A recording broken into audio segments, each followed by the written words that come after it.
பாவக்காய் பிடிக்காதவங்களுக்கு கூட ஒரு தடவை இந்த ரெசிபி செஞ்சு கொடுங்க, திரும்ப திரும்ப கேட்டுக்கிட்டே இருப்பாங்க. இப்போ எப்படி செய்யலான்ட்டு பார்க்கலாமா? ஃபர்ஸ்ட் அடுப்பு ஆன் பண்ணி வடைச்சட்டி வச்சுக்கோங்க. எண்ணெய் சூடானதுமே கடுகு, பொடியாக கட் பண்ணி வச்சுருக்க ஒரு பெரிய வெங்காயம் போட்டு நல்லா வணக்குங்க. இது கூடவே 2 வரமிளகாயும் சேர்த்துக்கோங்க. கண்ணாடி பதத்தளவு பெரிய வெங்காயம் வணங்கினதே நம்ம பொடியாக சாப் பண்ணி வச்சுருக்க தக்காளி இது கூட சேர்த்துக்கோங்க. காரத்துக்கு தகுந்த அளவு மிளகாய்த்தூள், கொஞ்சமாக மஞ்சத்தூள், தேவையான அளவு உப்பு போட்டு நல்லா கிளறி விடுங்க.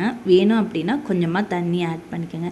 இதை நல்லா சுருள வணங்கட்டும். தக்காளி வணங்குறதுக்குள்ளே இன்னொரு அடுப்பில் வடைச்சட்டி வச்சு 2 ஸ்பூன் எண்ணெய் ஊற்றிக்கோங்க. இது கூடவே ஃபைனாக சாப் பண்ணி வச்சுருக்க பாகக்காய், இது கூடவே கொஞ்சம் மிளகாய்த்தூள், உப்பு இதெல்லாம் போட்டு நல்லா வணக்குங்க.